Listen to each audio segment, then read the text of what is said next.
this game. What did you make of the performance by Rudolph in relief? Rudolph, he was serviceable at times. I think anytime you have turnovers, those are things you do not want to allow to surface in this type of ball game, especially on the road. And we saw that. And the Chicago Bears, quite frankly, they capitalized on those said opportunities. Yeah. I need more from the Pittsburgh Steelers defensively.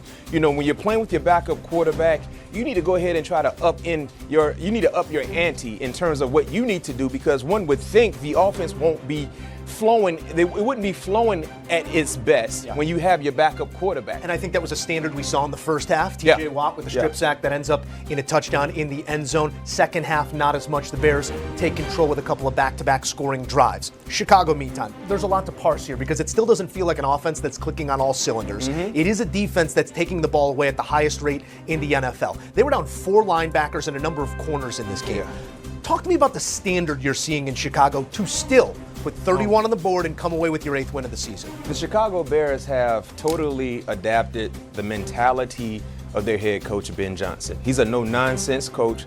He's very, very tough mentally, and he has dispersed that mindset throughout the entire locker room. And that's what we're seeing from the Chicago Bears when they're on the football field. To your point, all the injuries they were dealing with at the linebacker position, no excuses, no concerns. They just implemented plug and play players, and they play phenomenal. But I think it's time, guys, for all of us to give credit where credit is due. Caleb Williams has been balling. In the midst of this 4-game winning streak, he's done a great job in protecting the football. He hasn't thrown an interception since their last loss, for the most part. So Caleb Williams is playing winning football in the more critical times, and that's why, with all the concerns with Chicago in terms of their record and who they have beaten, when you have a quarterback that's starting to become a legit playmaker for your offense and the way their defense takes the football away, you will have more than a fighting chance. And we're going to find out what they really are. You want to talk about the schedule? We're going to see. The schedule that's been played, 8-3. What more could you ask for, Bears fans, from what you've seen in the past? The schedule moving forward, it's a 4-day turnaround for the Philadelphia Eagles on Black Friday, then the Packers twice in 3 weeks, the Cleveland Browns sandwiched between, then the 49ers. They are inside track to a playoff berth and perhaps a division title. We'll see how the Bears can play down the stretch. This defense, I know you love to watch him. It wasn't your favorite watch today because it's against your Pittsburgh Steelers. I know. But first drive of the game, Nashawn Wright hauls in a one-handed interception. Then in the throes of a tight game in the second half, a strip sack by Montez Sweat. This is not only takeaways, but timely takeaways. Nose for the ball type team. What do you see from them, even with so many reserves in here on Sunday? I mean, turning the football has been contagious for the Chicago Bears. It's almost a given that they will get at least one. Wright is playing himself into a nice contract. He reminds me a lot of Dale Carter, right? Used to play for the Kansas City Chiefs from Tennessee. Very, very long, lengthy, handsy type of wide receiver, cornerback. Not handsy in terms of penalties, but he keeps you in the midst of his grasp in terms of being disruptive, and he attacks the ball at its highest point. Kevin Byard has found the fountain of youth there in Chicago, and it's time for us to give Al Harris some praise. He's been hands-on with that secondary since day one. You look at what he's done in terms of the mentality and the coaching and the fundamentals they have there. And, oh, by the way, they're missing their best cornerback, and Jalen Johnson. Not for long, though. But think about what they've done without their best cornerback in the lineup. And then when he becomes available, he instantly makes everyone else on that defensive unit that much better. This could be that year for Chicago where we thought they might be a year or two away, where they actually arrive a little sooner. You know, when you wait for an Uber driver and it tells you it's 10 minutes but actually comes in 4? How excited are you when you say, oh, you're actually here sooner? That's going to be the feeling for Chicago Bears fans if they keep this rate going. See if that Uber Black shows up a little bit earlier than on time for those Chicago Bears. Hey, Mac. Yes, sir. Put it right there. Come on. No. Come on. It was no fun when the family feud, man. We were feuding earlier, but we're back together now. Couple gentlemen right here. Let's not do that again, you know? Steelers and Bears come to a final. The Bears, an 8th win, 8 of their last 9. We got all sorts of crazy coming your way coming up on HQ Postgame. 2 in overtime and 1 going final. They're 12-3 at Soldier Field, even better when you take into account the action at Lambeau, but out with a fractured wrist. Gave it all he had, couldn't go. Instead, it's Mason Rudolph, and offensively, they found some production here in the perimeter screen game. Rudolph to DK Metcalf ties us at 7. Ensuing Bears drive, Caleb Williams. You know, Mac, he's got this pause move that works on a lot of fellas. Yeah, and working on 90. Not on number 90.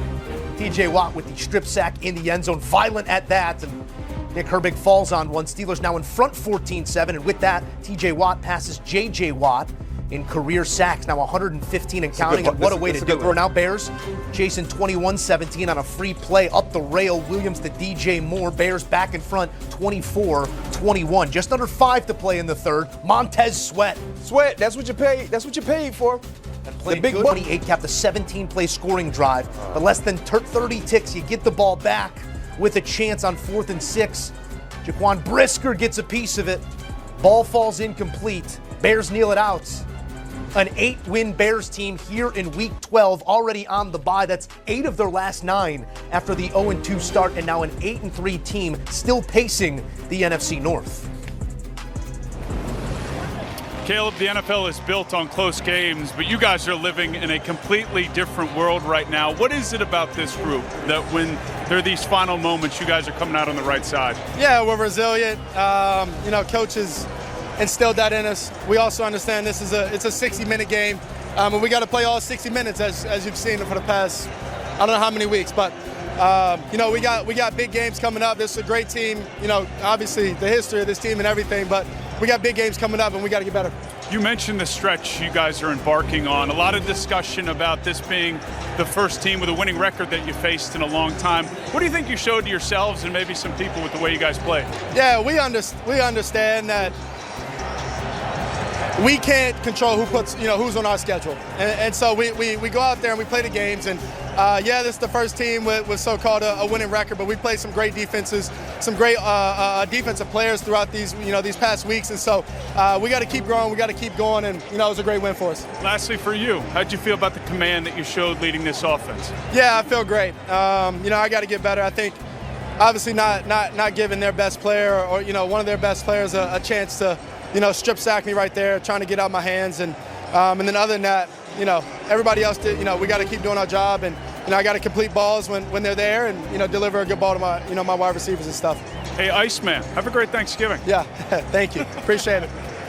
Good seeing you. The Iceman cometh.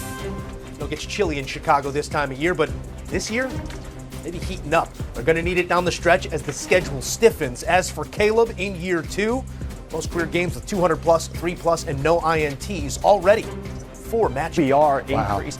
28 as a rookie on play action, up to 80 this year. So it went from the 3rd lowest in the NFL all the way to the 3rd highest in Ben Johnson's offense. And one of the most impressive things about this is how quickly the learning curve has been. I'm going to leave you guys with this one number. In 3 years of college football at Oklahoma and USC, Caleb Williams had 6 total pass attempts under center on play action. He had 9 of those attempts last week alone in the win over the Vikings. And so that's why you're seeing this ascension that Rex talks about all the time. The 100%. number's spectacular. So that's what they say. Let's come over here and do the film. Alex, we hear what the numbers are telling us. What does it look like on the tape? Yeah, it is really showing up on the tape. And I think everybody curious what this marriage is going to look like with Caleb Williams in this Ben Johnson offense. This is a guy that's played almost exclusively from the gun in college. Now he's under center. This is from last week. Here it is. Again, they motion to a 3-by-1. He's under center. Play action pass.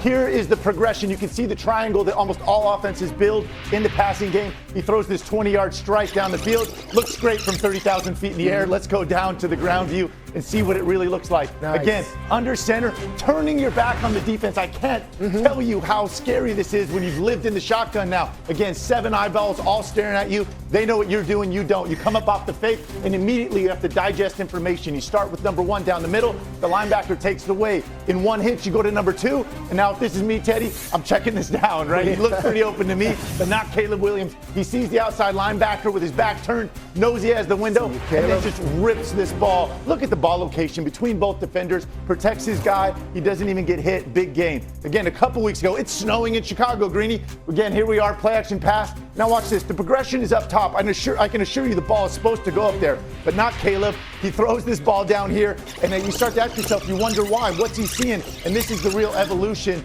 of Caleb in this Ben Johnson offense. Here it is. Take a look at this weak safety. You can see him, Teddy, talking to the field. He wants to push to the 3-receiver side. Again, here's Caleb turning his back. He has no idea what's happening behind him, right? They all have vision to the backfield. Look at him snap off the fake, He immediately finds this safety, and look at his body language. Again, pushing to the field. Caleb knows he has the one-on-one backside, and again, the ball location in between both defenders. We get the run after the catch. Like this. Listen, it's easy when I'm pausing this thing 14 times and slow-moing it, right? This happens fast. You come up off that fake, you have 3 steps and a hitch to make